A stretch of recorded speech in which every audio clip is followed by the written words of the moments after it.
Welcome to EdScoop TV. I'm Wyatt Kash, and we're here today with Melissa Tebbenkamp. Melissa is the Director of Instructional Technology at Raytown Quality Schools. Welcome to the program. Thank you for having me.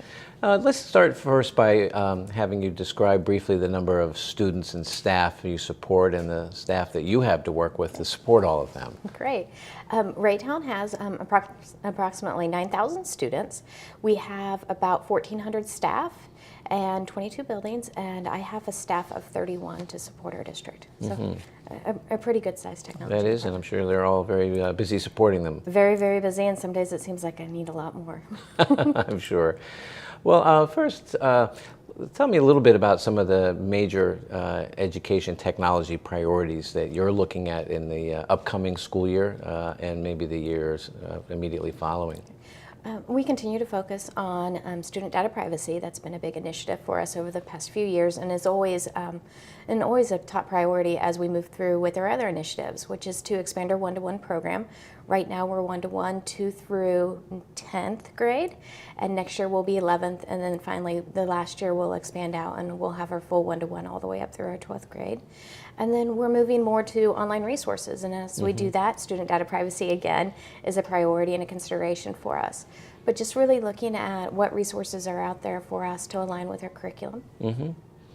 And as you think about some of the projects you and your team have completed just maybe recently, is there one that comes to mind that you're particularly proud of? Wow, we stay really busy. You know, I think it's not just a project of our team. Our district is very innovative, and we're always growing and trying to find something else to do through our leadership. And so recently our district opened up a wellness center, health facility for our staff. And so we have now an on-site clinic, and we have a full wellness center, kind of like a YMCA type of program for our staff. And now we're in the move to actually providing preschool free of charge to our district. So our summer project that's coming up will be a new facility for preschool. So one of the things that was released by CoSN at this current conference was a new document concerning cybersecurity practices. And can you share a little bit about your reaction to that and how you see that helping you in your school district? You know, Raytown is one of the first cohort for the Trusted Learning Environment seal.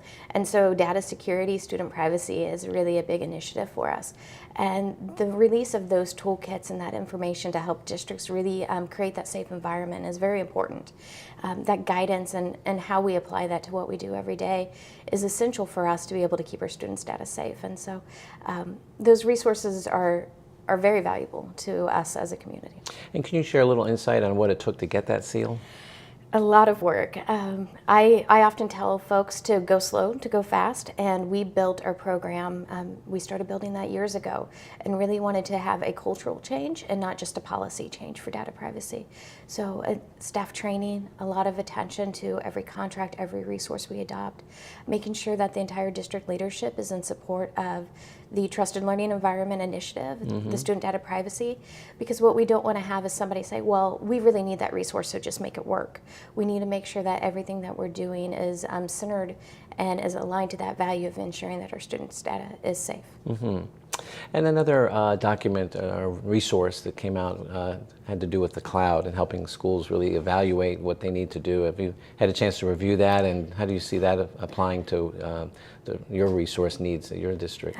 I haven't been able to review it in detail yet, but it again is an important document for us. We need to understand how we're managing our resources, where our data is, and then what that impact is on our daily business and operations, and then also on our data privacy and security. And cloud computing is inevitable. I mean, we use it every day, regardless of whether or not you think you do.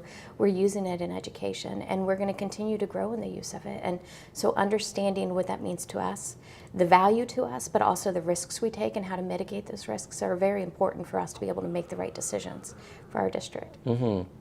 And lastly, as you think about the peers that you're meeting with here, what would you say is the biggest challenge you and your peers face in this coming year? Wow. I think for each of us, it's the place that we're at.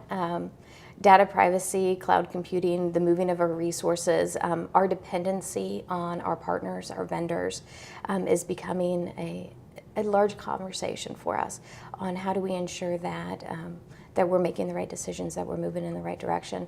Technology changes so fast, and so to be able to plan out the next few years and to know where we're going and to make sure we're all headed in the right direction, I think is a good challenge for us. Well, Melissa, thanks so much for taking time to share some of your insights, and wish you well in the coming year. Okay, thank you.